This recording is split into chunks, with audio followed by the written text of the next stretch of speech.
A new regime, a new country, an unknown future. What do we know about the leaders of one of the most controversial regions in the Middle East?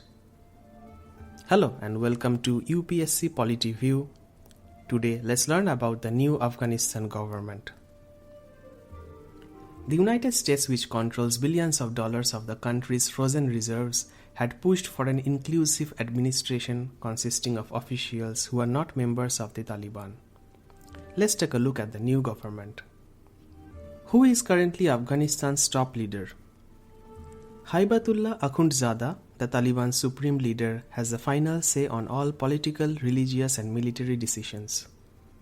He has officially led the Islamist group since 2016 but has not been seen in public for years. The ultra-conservative cleric, said to be in his 60s, rose to prominence as a religious leader and went on to become one of the Taliban's top judges. Who is Afghanistan's acting Prime Minister? Mohammad Hasan Akhund, a close aide to Omar, was appointed acting Prime Minister. He was Foreign Minister and then Deputy Prime Minister during the Taliban's last reign from 1996 to 2001. Mohammad Hasan Akhund is the long-time head of the Taliban's powerful leadership council. Let's learn if Abdul Ghani Baradar got a post. One of the Taliban's founding members and a confidant of Omar, Baradar, was named Akhund's deputy. Soft-spoken and with grey beard, Baradar helped lead negotiations with the United States during the Trump administration, culminating in the Doha agreement that formalized the US military withdrawal.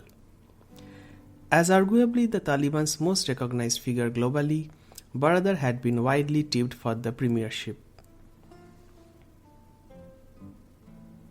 Let's learn how is Haqqani Network involved in Afghanistan's new government.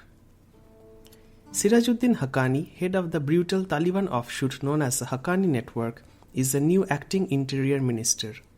The group has been behind some of the deadliest attacks in Afghanistan over the past 2 decades, including a truck bomb in Kabul in 2017 that killed more than 150 people. The Haqqani Network has been designated a foreign terrorist organization by the United States and maintains close ties with Al-Qaeda.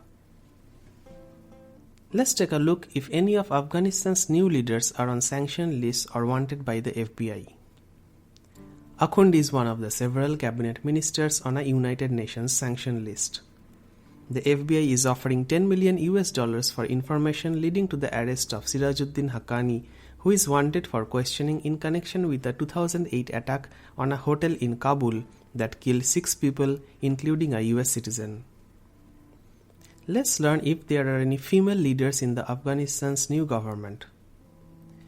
The all-male cabinet lineup is unlikely to help address the unease that has been building across the country in recent days, with reports of gender segregation in universities and demonstrations across major cities calling for a more inclusive government. In a potentially telling sign, the feared Ministry for Propagation of Virtue and Prevention of Vice, which enforced the Taliban's severe interpretation of Islam in the 1990s, is set to return.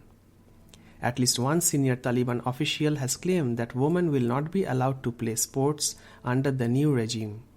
The deputy head of the Taliban's Cultural Commission, Ahmadullah Wasik, told Australia's SBS News that sports are not seen as something important for women. Let's learn what this new leadership means for the future of Afghanistan. To get access to international aid and billions in central bank assets, the Taliban will have to convince the world that it has become more moderate than the previous iteration that banned girls from school and stoned women to death for supposed offenses such as adultery. What's the practical impact of Afghanistan's leaders being on sanctions or wanted lists? Legal experts say sanctions are one of the few viable points of leverages for the international community as the new government takes shape. After the Taliban takeover, the Biden administration froze Afghanistan's central bank reserves under an executive order approved after the September 11, 2001 attacks. It is not unheard of for senior government officials like those running North Korea to be subject to sanctions. One can think of multiple murderous regimes or regimes where people have been up to no good, said Donald Rothwell, an expert in international law at Australian National University. That in itself is not a disqualifying bar to the recognition of a government or really doing business with another government. Let's take a look if countries have recognized the new Taliban government. Western leaders have signaled a willingness to establish some kind of working relationship with the Taliban, he said. But at least for now, the United States and its allies could stop short of legal recognition, Rothwell said. Western governments have made it clear that any resumption of foreign aid is conditional on the Taliban upholding basic human rights and allowing vulnerable Afghans to leave the country. The Taliban says it wants good relations with all countries with the reported exception of Israel and has been meeting with representatives of foreign nations in September in Qatar, where the group keeps a political office, the Associated Press reported. China has openly expressed interest in engaging with Taliban militants and along with Russia has kept its embassy in Kabul open. Thank you for listening to this discussion on the new Afghanistan government. For more such discussions, get the UPSC Practice app from the App Store.